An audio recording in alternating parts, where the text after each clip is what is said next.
How to get power when you're off the grid.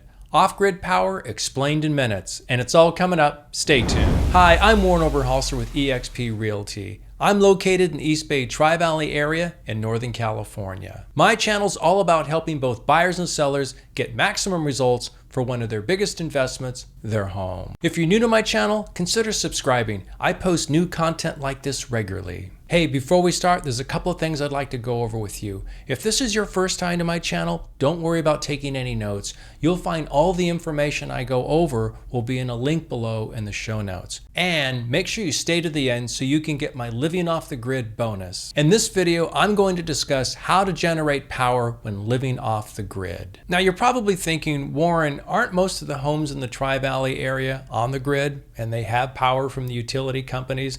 And in this area, it's provided by PG&E. The answer is not necessarily. You see, some of the residents in the outer city areas like in Pleasanton, Livermore, and Danville may not get power from their local utility companies. Now, this can be for a few reasons. One, their home may be located in a rural area where the utility company does not provide power. Two, it may be cost prohibited to have the utility company run power to their location. And three, some homeowners would rather handle the power themselves and not be beholden to a utility company. This is becoming more popular since California started having its rolling blackout periods during the fire season. Let's see what's entailed and the cost when it comes to generating your own power. I'm going to interview Eric, who lives in a house off the grid with his wife Courtney. They live on a 5-acre parcel in Los Gatos in the unincorporated area in Santa Cruz County. The Santa Cruz County is an area I have brokered several real estate deals for both buyers and sellers, particularly vacant land parcels. In fact, I was the realtor who represented Eric and Courtney when they purchased their property.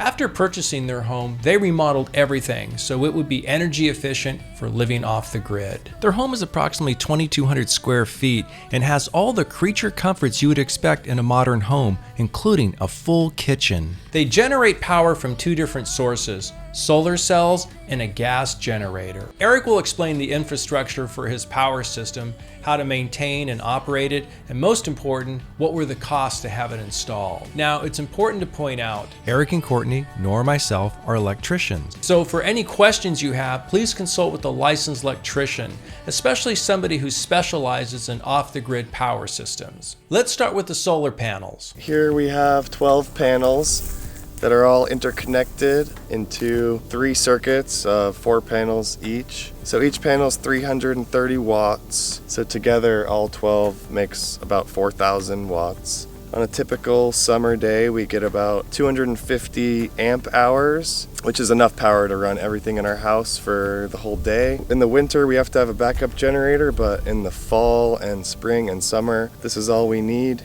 Our solar installer from Land and Sea Solar recommends this for most households. To clean them, we have a extendable pole with kind of like a mop attachment, and I just take soapy water and scrub them and then wash it off with pure water. It takes about 15 minutes doing it by myself, or maybe 5 minutes if someone's helping me. Oh, hi buddy. Here we are underneath the solar panel.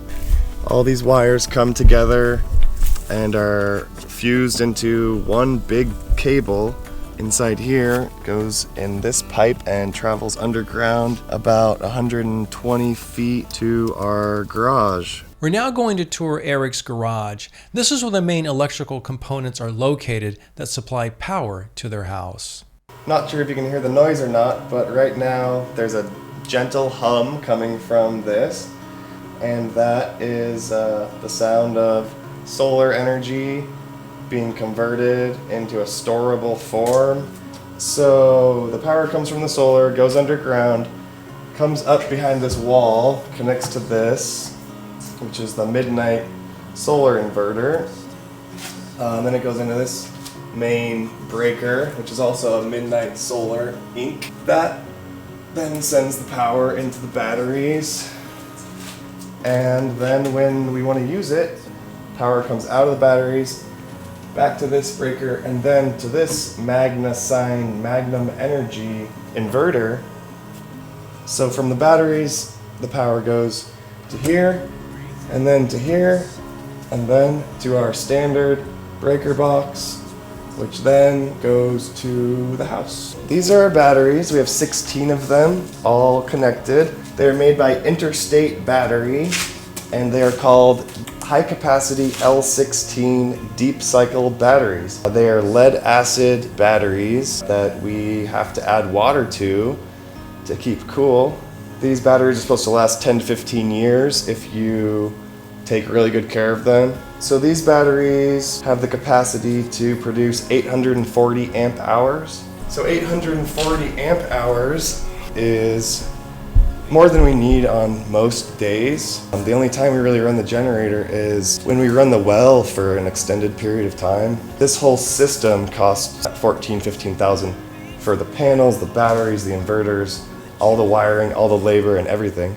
The last area we're going to look at is Eric's generator. So this is our generator that we use in the winter or when we need to run the well. So this is a Champion generator from Costco. It costs $700. It's just like any gas powered tool. You need to give it oil changes. It starts up just like a power tool. It looks kind of confusing, but it's really simple. These are the breakers, and this is the plug that we basically plug our house and our batteries into. To recap on a couple important points from Eric's interview, the company that Eric hired was Land & Sea. Apparently this is one of the few companies that will set up a solar system like this off the grid. Eric said the cost for the entire system, including parts and labor to set up, was about $15,000. As stated in the beginning, click on the link below to have access to all the information Eric provided. I'd like to thank Eric for being so generous to give us a tour of his off-the-grid power system. Again, please reach out to a licensed electrician for any specific questions you may have on this. Now here's my off-the-grid bonus. If you'd like my top picks for properties in the rural areas in Alameda, Contra Costa, and Santa Cruz County, then send me an email stating which county or counties you're interested in and any specifics such as price and how many acres you want. Then I'll create a custom search so you'll have immediate access when these types of properties come on the market. Now this is a vacant land search, so some will have homes on them, some will not. And this is how I found the property that Eric and Courtney are in. Now for those of you who want to live on the grid, in other words with power in the Tri-Valley area, please click on the link down below so you can have immediate access to those cities. If you like this video, please give me a thumbs up, post any questions or comments down below, and if you haven't subscribed yet, consider doing so. I post new content like this regularly. If you found this video interesting, you may want to watch this one on Proposition 19, discussing all the new laws that take effect this year, and on probate. Wishing you all the best on your home journey.